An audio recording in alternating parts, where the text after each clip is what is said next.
ఉమ్మడి మహబూబ్నగర్ జిల్లా వ్యాప్తంగా రాత్రి కురిసినటువంటి వర్షాలతో ఈదురుగాలతో రైతులు భారీ నష్టాన్ని చవిచూశారు. మహబూబ్నగర్ పట్టణ కేంద్రానికి చెందినటువంటి బాలకృష్ణ అనే రైతు పొలంలో బొప్పాయి తోట 5 ఎకరాలు భారీ నష్టాన్ని చవిచూసింది. మనం విజువల్స్లో చూస్తున్నాం. పూర్తిగా రాత్రి కురిసినటువంటి ఈదురుగాలులు పిడుగులతోటి కూర్చున్నటువంటి వర్షంలో ఒక్కసారిగా 5 ఎకరాల బొప్పాయి తోట పూర్తిగా నాశనమైనటువంటి పరిస్థితి కనపడుతుంది. ఒక్కసారి చెట్టుకున్నటువంటి కాయలు కూడా పూర్తిగా నాశనం కావడం, చెట్టు కూడా సగ భాగానికి విరిగి పడిపోవడంతో కూడా 5 ఎకరాల బొప్పాయి తోట పూర్తిగా నాశనమైనటువంటి పరిస్థితి కనబడుతుంది. మొత్తం మీద ఉమ్మడి మహబూబ్నగర్ జిల్లాలో అటు వనపర్తి, నారాయణపేట, గద్వాల, మహబూబ్నగర్ జిల్లా కేంద్రంలో 2-3 గంటల పాటు ఈదురుగాలులు, భయంకరమైనటువంటి పిడుగుల శబ్దాలతో కూడినటువంటి వర్షంతో రైతులందరూ కూడా భారీ నష్టాన్ని చవిచూసినటువంటి పరిస్థితి కనబడుతుంది. ప్రస్తుతం ఈ యొక్క బొప్పాయి తోట యజమాని రైతు బాలకృష్ణ గారు మనతో ఉన్నారు. వారితో మాట్లాడి మరిన్ని విషయాలు తెలుసుకునే ప్రయత్నం చేద్దాం. సార్, ఎట్లా చూస్తారు ఈ యొక్క అంటే రాత్రి కురిసినటువంటి ఈదురుగాలులు, భయంకరమైనటువంటి శబ్దాలతో కూడా వర్షం కురిసింది. ఈ నష్టానికి ఎట్లా చెప్తారు? ఈ నష్టాన్ని ఎట్లా పూడ్చుకుంటారు? నేను మహబూబ్ నగర్లో 20 సంవత్సరాల నుంచి వ్యవసాయం చేస్తున్నా సార్. ఇదేంటి గాలి ఈ విధంగా నేను మొదటిసారి చూసిన. అంతా కూడా ఒక 10 నిమిషాల సమయంలోనే టోటల్గా కొలాప్స్ అయిపోయింది. నిన్న సాయంకాలం 5 గంటల సమయంలో జరిగింది. ఇది మొత్తం 5 ఎకరాల బొప్పాయి తోట అండి. 4000 మొక్కలు ఉన్నాయి ఇందులో. ఇప్పుడు 9 నెలలు అయింది పెంచబట్టి. ఇప్పుడు మాకు పంట చేతికి వచ్చే సమయం. దగ్గర 10 లక్షల రూపాయలు పెట్టుబడి పెట్టడం జరిగింది. దీనికి 15 లక్షల దాకా పంట వస్తుందని ఆలోచనలో ఉండాలి. ఇప్పుడు 15 లక్షలు కాదండి, 15 రూపాయలు కూడా వచ్చే పరిస్థితి లేదు. చాలా పెద్ద మొత్తంలో నష్టం మిగిల్చింది. చలం దీంతోపాటు పక్కనే ఉన్న కూరగాయల పంటలు కూడా చాలా డ్యామేజ్ అయినాయి. చిక్కుడు తోట కూడా మొత్తం పడిపోయింది. టమాటో ఎండాకాలం కదా అని చెప్పి షేడ్ నెట్ వేసి జరిగింది. షేడ్ నెట్ ఖరీదు 1 మీటర్ 16 రూపాయలు. దగ్గర 5 లక్షల రూపాయల షేడ్ నెట్ మొత్తం గాలికి చినిగిపోయి కింద కొలాప్స్ అవ్వడం జరిగింది. టోటల్గా దగ్గర 15 నుంచి 20 లక్షల రూపాయల ఆర్థిక నష్టాన్ని అయితే కలిగించింది. ఎవరిని ఈ విషయంలో బ్లేమ్ చేసే పరిస్థితి లేదు సార్. నేను కూడా ఒక కౌలు రైతుని. నాకు కానీ 1 సెంటు భూమి కూడా లేదు. నేను వృత్తిరీత్యా ఒకప్పుడు 14-15 సంవత్సరాలు ప్రైవేట్ కంపెనీలో వ్యవసాయం ఉద్యోగం చేసేవాడిని. ఇక 8-10 సంవత్సరాల నుంచి వ్యవసాయం చేస్తున్నాను. అంతా హార్టికల్చర్, కమర్షియల్ క్రాప్స్ చేస్తాను.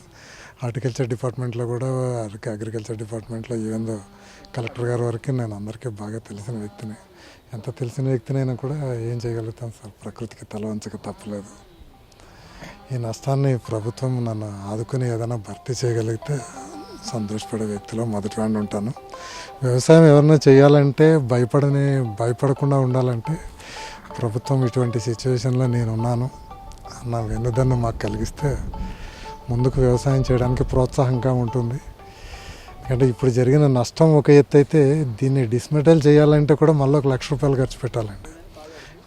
కనీసం ఎత్తిపోసుకోవడానికన్నా ప్రభుత్వాలు సహాయం చేస్తే తృప్తి పడతానండి. అంటే ఎన్ని సంవత్సరాల నుంచి బొప్పాయి తోట పండిస్తున్నారు? ఈ బొప్పాయి తోట ఎన్ని సంవత్సరాల్లో పండిస్తున్నారు? ఇలాంటి ఈదురుగాలు రావడం ఇంతటి భారీ నష్టానికి ఎప్పుడైనా కలిగించిన పరిస్థితులు ఉన్నాయి అట్లా మాకు భవిష్యత్తులో? నేను 2012 నుంచి బొప్పాయి వ్యవసాయం చేస్తున్నాను సార్. దగ్గర 14 సంవత్సరాల నుంచి బొప్పాయి వ్యవసాయం చేస్తున్నానండి. ఇదే మొట్టమొదటిసారి నాకు ఇటువంటి యొక్క పరిస్థితి ఎదురు కావటం.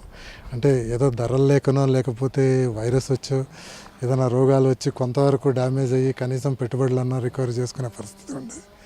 ఏమైందంటే మేము పంట కోత కూడా ప్రారంభించి జస్ట్ 15 రోజులు మాత్రమే అయ్యింది. ఒక 5-6 టన్నులు మాత్రమే కోయగలిగానండి. ఇప్పుడు ఓవరాల్గా తోటలో 100 టన్నుల పంట ఉందండి. 100 టన్నులు అంటే కిలో 10 రూపాయలు లెక్కేసుకున్నా కూడా తక్కువ 10 లక్షల రూపాయలు పంట 10 నిమిషాల సమయంలో కొలాప్స్ అయిపోయిందండి.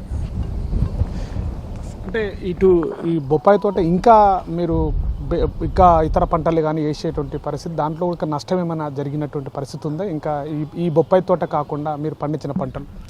సార్, చిక్కుడు వేసామండి. చిక్కుడు జూన్ 15కి హార్వెస్ట్ అనుకున్నాము.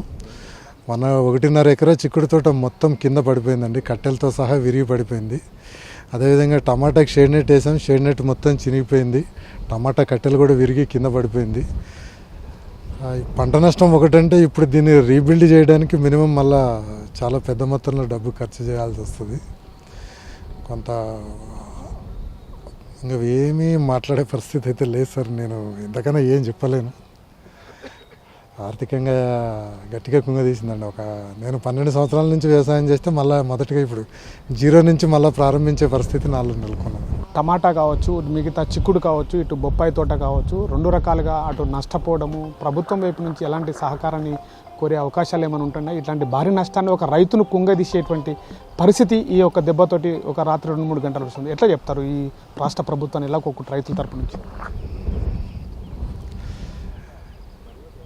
ఇది అకాలంగా జరిగిన ఇంత నష్టాన్ని నేను ప్రభుత్వాన్ని మొత్తముగా ఇప్పుడు నాకు దగ్గర దగ్గర 20 లక్షల రూపాయల నష్టం ఎదుర్కొన్నదండి.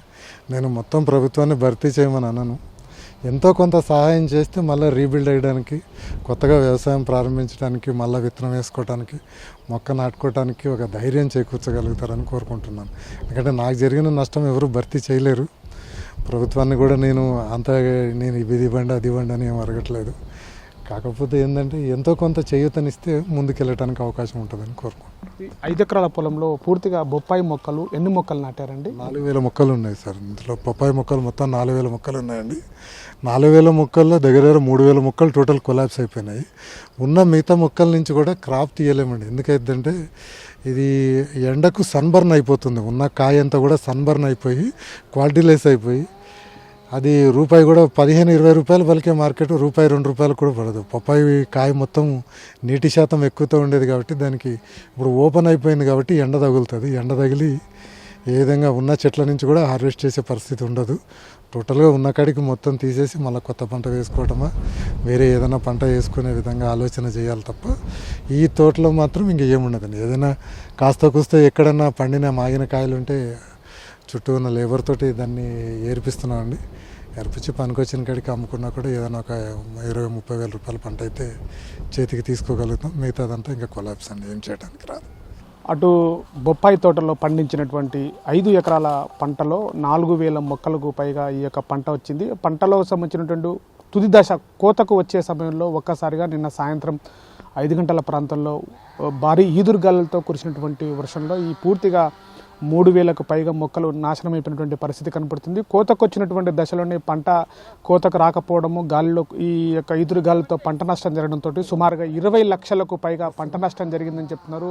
అటు రాష్ట్ర ప్రభుత్వము, జిల్లా అధికారులను కూడా భారీ మొత్తంలో నష్టం జరిగిన రైతుల యొక్క గత 15 సంవత్సరాల నుంచి కూడా వ్యవసాయం చేస్తున్నాను, కానీ ఎప్పుడూ కూడా ఇలాంటి టైంలో ఇలాంటి ఈదురుగాలతో భారీ నష్టాన్ని ఎప్పుడూ చూడలేదు. కానీ ఒక్కసారిగా బీభత్సంగా వచ్చినటువంటి ఈ యొక్క ఈదురుగాలతో 5 ఎకరాల పంట బొప్పాయి తోటనే కాదు, అటు పక్కన ఉన్నటువంటి అటు సంబంధించిన చిక్కుడు తోట, సంబంధించిన టమాటా కూడా భారీ నష్టాన్ని అయితే చవిచూశాము. ఇలాంటి నష్టాన్ని కూడా ప్రభుత్వం ఏదో చేదోడు వాదోడుగా సహకారం అందిస్తే రైతులను ఆదుకున్నట్లయితే కొద్దిగా గట్టెక్కే ప్రయత్నం కూడా జరుగుతుందని చెప్పేసి కూడా రైతు బాలకృష్ణ చెప్తున్నటువంటి పరిస్థితి. కెమెరా పర్సన్ నర్సింగ్తో శివాజీ, RTV, మహబూబ్ నగర్ జిల్లా.